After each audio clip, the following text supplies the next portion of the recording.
US President Donald Trump and French President Emmanuel Macron displayed stark differences in their approach to Ukraine war during their bilateral meeting. This meeting exposed a divide between the United States and Europe over Trump's bid for a quick ceasefire deal with Russia. Our next report tells you more about the same. That is the most beautiful language.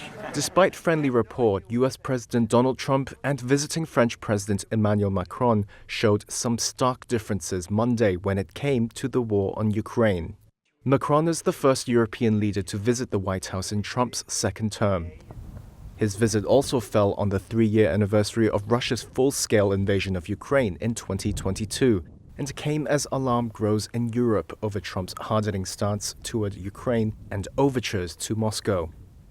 Speaking on Monday, Trump refused to call Russian President Vladimir Putin a dictator, while Macron made clear Putin had violated the peace. This war costed all of us a lot of money.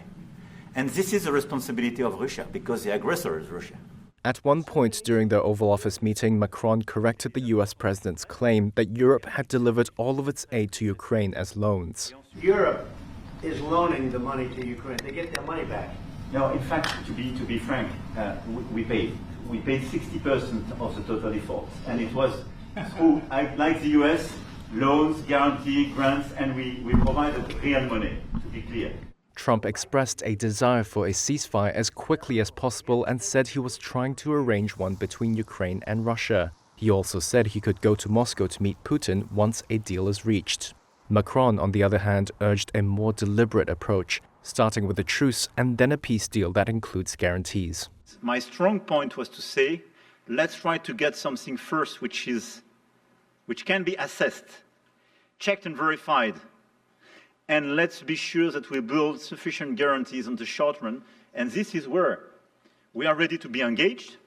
As for France, a lot of my European colleagues are ready to be engaged. But we do need this American backup, because this is part of the credibility of the security guarantees. And this is our collective deterrence capacity.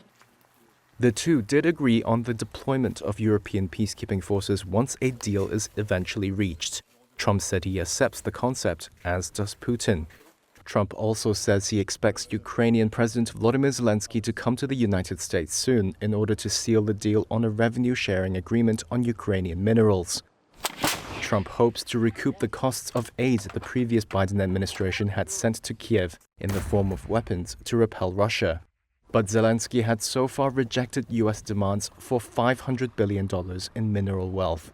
He said the United States had supplied nowhere near that sum so far and offered no specific security guarantees in the agreement. Macron later appeared on Fox News Channel's Special Report with Brett Baer, where he was optimistic over a Ukraine-Russia deal. First, to have a truce. I think it could be done in the weeks to come. He said a U.S. minerals deal with Kyiv would be one of the best ways to ensure a commitment from Washington. Meanwhile, the French leader also opposed Washington increasing tariffs on Europe.